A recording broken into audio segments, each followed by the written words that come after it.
परभणी महानगरपालिकेच्या निवडणुकीचं बिगुल वाजलंय आणि त्यानंतर माझ्यासोबत अ, भाजपचे जिल्हाध्यक्ष भरोसे साहेब माझ्यासोबत आहेत. साहेब, या महानगरपालिकेच्या निवडणुकीमध्ये युती वगैरे होणार आहे का? असं काही चित्र स्पष्ट झालंय का? परभणी महानगरपालिका संदर्भामध्ये युतीची बैठक झालेली आहे आणि पक्ष पातळीवरून युती करण्याचे आदेश आम्हाला प्राप्त झालेले आहेत. त्याच्यामध्ये खरं पाहिलं तर ह्या निवडणुका ज्या आहेत ते जाहीर झाल्यात. मात्र नगरसेवक पदाचे उमेदवार आहेत ते मोठ्या प्रमाणामध्ये इच्छुक असतील. मात्र फिक्स म्हणजे ज्यांना तुम्हाला उमेदवारी द्यायची तसे किती चेहरे आता तुमच्याकडून फिक्स झालेत असं काय आहे?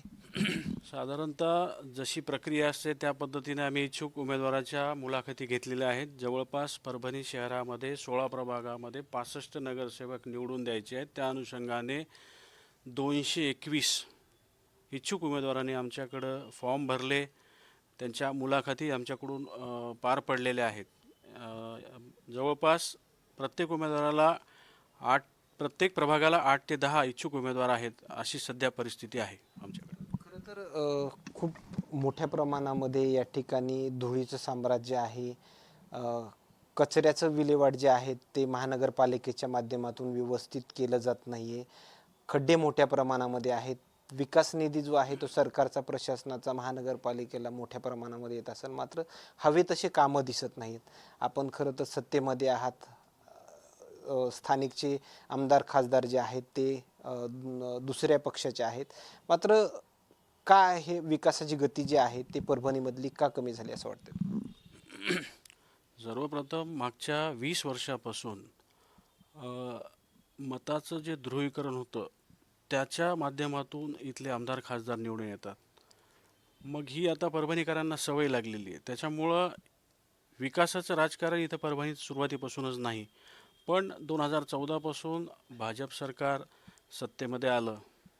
नेमकं आम्ही विकासाच्या योजना लागू करणार होतो. मध्यंतरी 2.5 वर्ष सरकार दूर गेलं. त्याच्यानंतर येणाऱ्या काळात शिंदेसाहेब असतील किंवा देवेंद्र फडणवीस असतील, यांच्याकडून लोकांच्या अपेक्षा आता वाढलेल्या आहेत.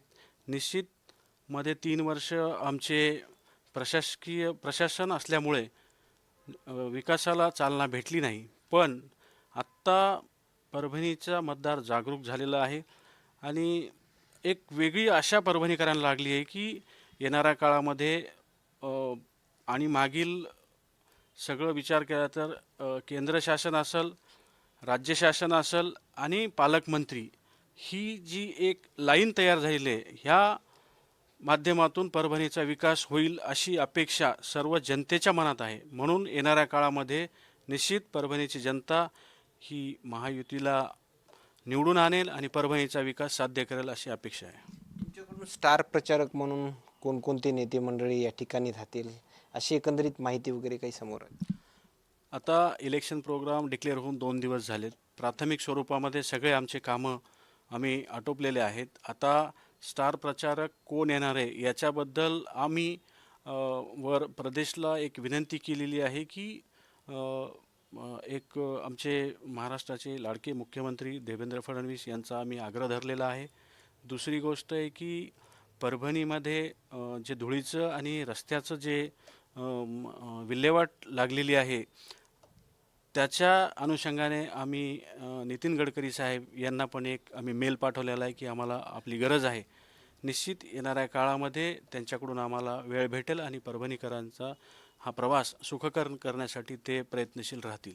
युती संदर्भात कोणत्या वरिष्ठ नेत्या संदर्भात काही चर्चा झाली अशी काही माहिती वगैरे सांगू शकता?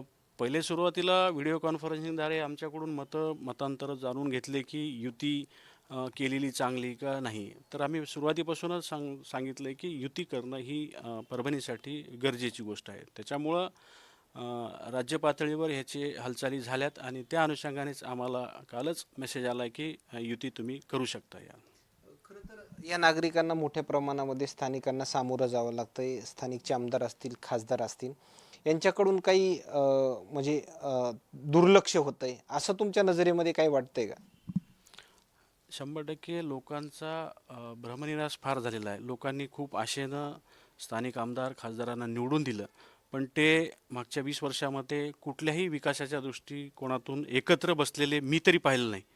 आणि हे सगळं त्यांच्या दोघांच्या निर्णायक लढाईमध्ये परभणीकरांचं नुकसान खूप झालेलं आहे असं मला वाटतं. तुम्ही एक सत्तेतले जिल्हाध्यक्ष आहात भाजपचे, मात्र तुमच्या माध्यमातून ज्या ठिकाणी तुम्ही आवाज उठवला त्या ठिकाणचे काही प्रश्न जे आहेत ते नागरिकांचे मार्गी लागले.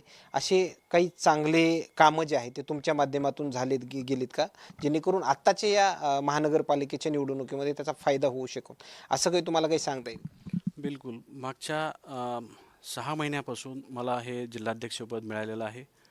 सर्वप्रथम आम्ही पक्षाची बांधणी व्यवस्थित केलेली आहे आणि पालकमंत्री यांच्या माध्यमातून पूर्ण परभणी शहराचे जे विजेचा लपंडाव चालला होता मागच्या अतिवृष्टीमध्ये, त्याच्यामध्ये आम्ही एक त्यांना सूचना केली होती की हे परभणी शहरातले जेवढे काही DP आहेत त्यांचं पुनर्जीवन करण्यासाठी आपल्याला प्रयत्न केले पाहिजेत. आणि मागच्या 1 महिन्यापासून पूर्ण परभणी शहराचे DP इलेक्ट्रिक पोल याची दुरुस्तीचं काम अतिशय युद्ध पातळीवर चालू आहे आणि जवळपास 100% DP नवीन बसवण्यात आलेले आहेत परभणी शहरात. आणि दुसरा विषय असा आहे की DPDCच्या माध्यमातून आम्ही परभणी शहरासाठी 20 कोटी रुपयाची मागणी केली होती पालकमंत्र्यांना.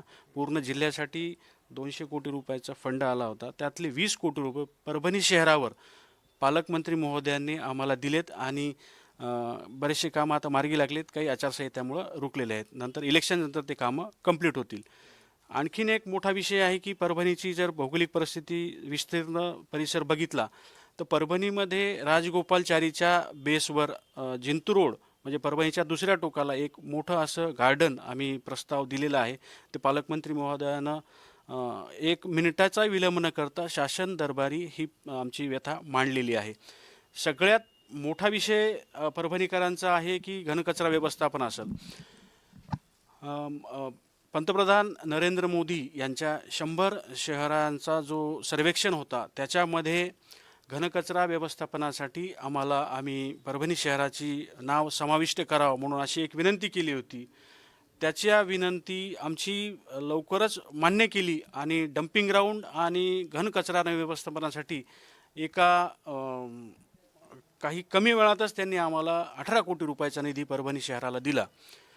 तशीच आमची मागणी आहे की परभणी शहरासाठी संपूर्ण डांबरीकरण किंवा संपूर्ण काँक्रिटीकरणसाठी जेणेकरून परभणी धूळमुक्त व्हावं, ह्या अनुषंगाने आम्ही नितीन गडकरी साहेबांना पण प्रस्ताव दिलेला आहे आणि ते म्हणले की येणाऱ्या महानगरपालिकेच्या काळामध्ये आपण ही पण आपली मागणी पूर्ण करू, असं त्यांनी आपल्याला आश्वासन दिलं आहे. एक चेहरा मिळत नव्हता भाजपला आणि आता पालकमंत्री महोदयाच्या माध्यमातून आणि सरकारचं जो काम करायचा पायंडा आहे की अतिजलद काम करायचा, यावेळेस निश्चित मी सांगतो की लोकांनाही विश्वास आहे की येणाऱ्या काळामध्ये जर भाजप प्रणित इथं जर महापालिका आली तर निश्चित आपली जी येणारी बॅकलॉग आहे ते सगळं आपण कंप्लीट करू असं मला वाटतं. आम्ही ज्यावेळेस मतदारांशी संवाद साधला, मात्र ही कुठंतरी थोडीफार का होईना ही निवडणूक जातीय समीकरणावर जाऊ शकते असे मतदारांच्या चर्चेदरम्यान आम्हाला दिसून येत आहे.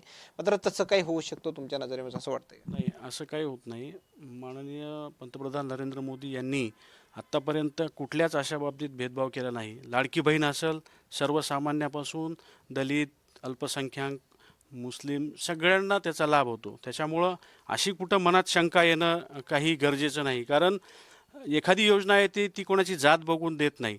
तसंच परभणीच्या महापालिकेच्या अनुषंगाने मी सगळ्या परभणीकरांना एक आव्हान करतो, तो कुठल्याही समाजाचा असो, यावेळेस परभणीच्या विकासासाठी आपण एकत्र आलो पाहिजे. ही एक माझ्याकडून एक आव्हान आहे त्यांना. ओके, धन्यवाद. हे होते परभणीचे भाजपचे जिल्हाध्यक्ष भरोसे आणि त्यांच्यासोबत झालेली ही चर्चा. मात्र आणखीन काही नवीन अपडेट्स मिळतील का हेही पाहणं तेवढंच महत्त्वाचं ठरणार आहे. मात्र त्यांच्यासोबत झालेली चर्चा ही काय सांगून जाते हे नक्कीच समजलं असेल. कॅमेरामॅनसोबत सूरज मीडिया, परभणी.